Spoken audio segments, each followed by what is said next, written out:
quero ser desrespeitoso com ninguém. Mas qual a inteligência do Jair Bolsonaro? Qual a biografia de Jair Bolsonaro?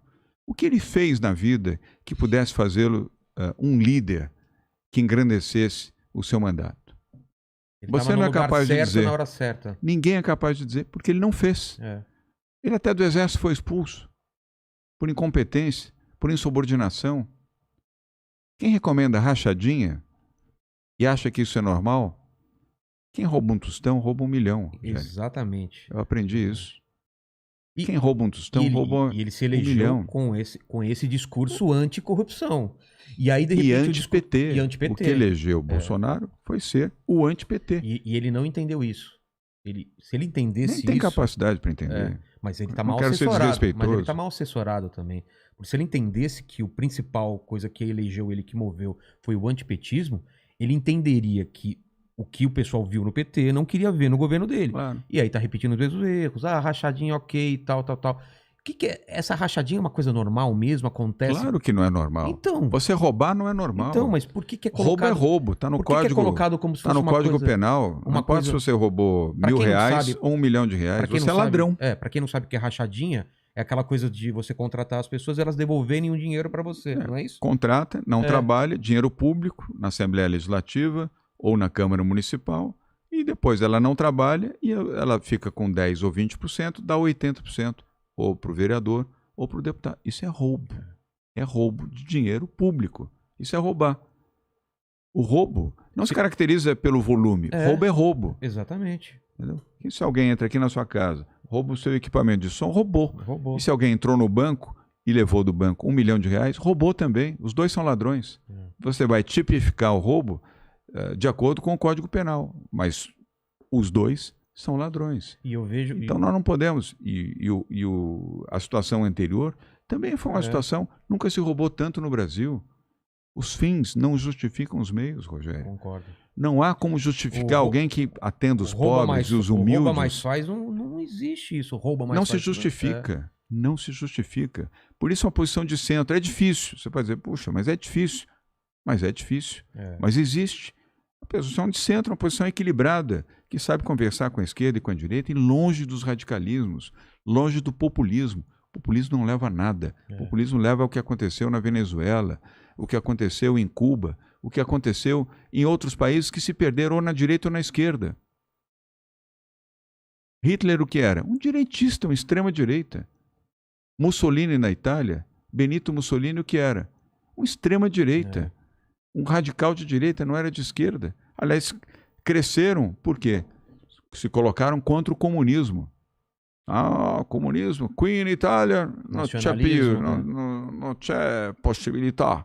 Aí, pá, transformou o fascismo num fascínio que levou milhões de italianos à morte. E a destruição completa da Itália, que só se recuperou depois do final da Segunda Guerra Mundial. E a Alemanha, que foi destroçada também pela guerra, e 6 milhões de judeus perderam a vida, pagaram com a sua vida, e até hoje um drama, um trauma na vida de milhões de pessoas, de descendentes de judeus que foram assassinados, foram eliminados por Adolf Hitler. O que era Hitler? Era uma extrema-direita, um fascínora. Você entende? Tem Stalin do outro lado também. Assim como Stalin. Aí vamos do outro lado. Stalin matou, assassinou milhões de russos pela esquerda. Exatamente. Populismo. E outros tantos. O extremismo, né? O extremismo. Mas o caminho do centro é o caminho do equilíbrio, é o caminho da paz, é o caminho do entendimento, é o caminho do crescimento, do respeito pela democracia, da liberdade, da oportunidade, do respeito por aquelas pessoas que pensam diferente e que não necessariamente pensam como você, e nem por isso devem ser tratadas como antagonistas e eliminadas, ou ameaçadas de morte, ou emparedadas pelas fake news, ou canceladas, ou por arma no coldre, ou na sua cabeça. Uma versão moderna que é cancelamento, é tirar o emprego da pessoa por causa de pensamentos diferentes. É um erro. Mas a última eleição meio que mostrou que os lados mais extremos não ganharam muita coisa não, né? Você fala das eleições municipais? O Bolsonaro, agora, 2020. O Bolsonaro já está caindo. E o PT já caíram. Foi um recado um pouco, né? Claro. Por isso é que hoje as pesquisas indicam isso claramente. É que as pesquisas estão indicando que o Lula venceria no primeiro turno, quase. Sim, mas indicam também que 50% do eleitorado no Brasil é o nem.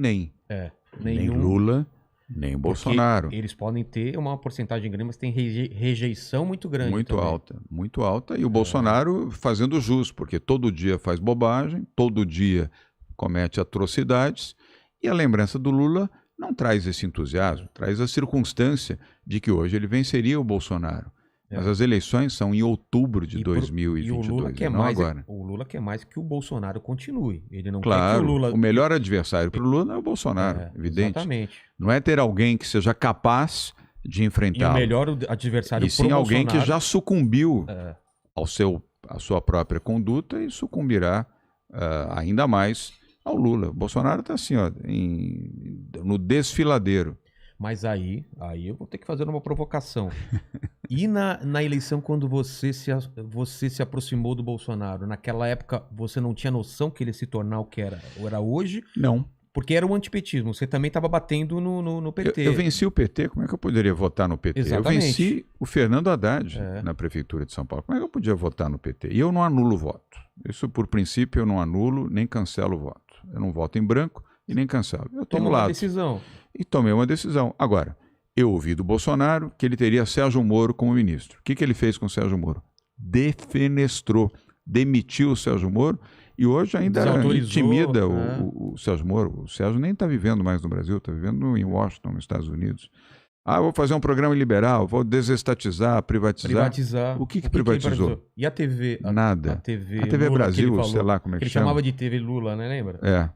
Continua, tá lá. Vou acabar, vou ter... Que é um absurdo, tá lá. Cheio de gente fazendo o quê? Só exaltando. Bolsonaro é o máximo, Bolsonaro é um gênio, Bolsonaro é isso, Bolsonaro é aquilo.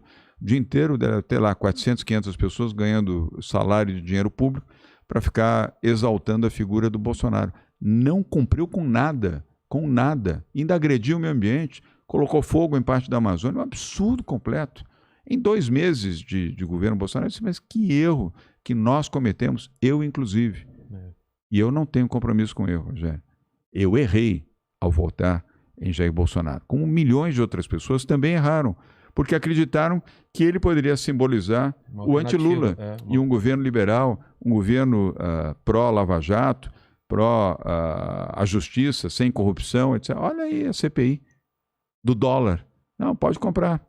Compra a vacina, mas lembra que tem $1 para mim e eu vou dividir esse dólar com outros, mas pode comprar. Faz rachadinha, uma boa. Né? 01, 02, 03, pode fazer rachadinha, porque o pai do 01, do 02, do 03 fez rachadinha e ensinou os filhos a fazerem rachadinha.